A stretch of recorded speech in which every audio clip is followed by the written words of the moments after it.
Dr. Boyd, talk to us about hypnosis for weight loss. How does that work for people who are interested in trying something like that?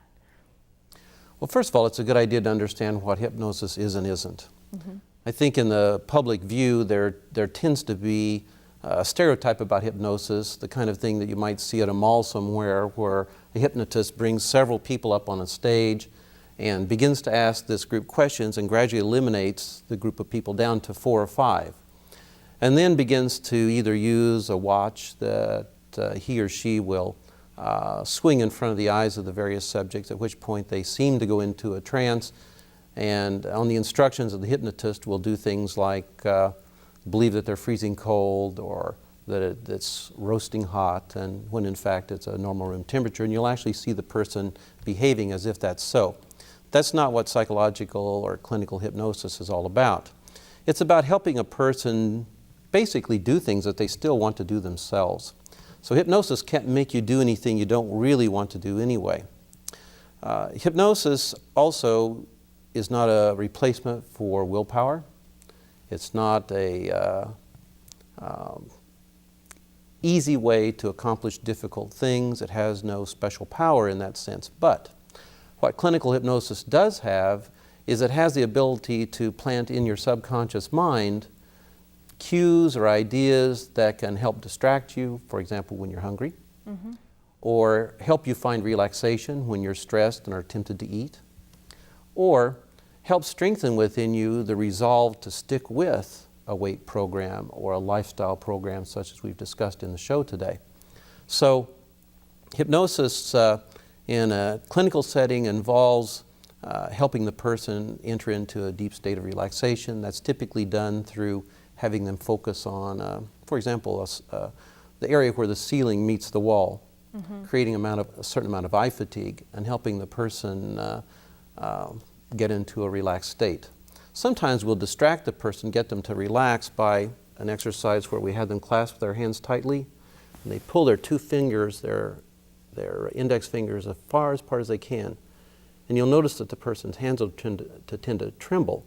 And so you ask them to prevent their fingers from touching. And they'll watch the space between their fingers, and they can't help themselves because eventually their fingers will, and you may say to them, fight that tendency of your fingers to touch. But eventually fatigue sets into the fingers and the fingers touch. And at that point you have the person relax, and you begin to take them on a kind of a visual journey. And it has to do with some deep breathing exercises. It has to do with relaxing the muscles in their body. And the hypnotist's tone of voice tends to be rather a monotone, and soon the person is very relaxed. And while the person's relaxed, there are placed verbally in the person's mind post-hypnotic suggestions. For example, the next time you feel hungry, instead of eating, you'll have a desire to drink water. You'll be thirsty. You'll drink 2 glasses of water and you'll feel full, and you won't be hungry for a while after that. And so the person will, after the hypnotic session is over, in many instances, they'll recall that the next time that they are actually hungry, especially with emotional eating, and they'll have a replacement behavior that they don't have to go searching for a fast food, for example, to do. It's a healthy replacement typically also. Hypnosis, clinical hypnosis, which I have the training I've received is through the American Society of Clinical Hypnosis, is something that may need to be repeated. A hypnosis session lasts varying amounts of time. It's not a permanent thing, and so it may need to be repeated.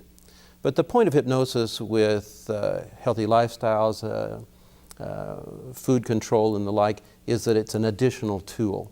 It's not a replacement for having a plan, and it's not a replacement for exercise. It's not a replacement for willpower and support and all the things that go along with being successful in a lifestyle change. But it can be, for some people, a great help.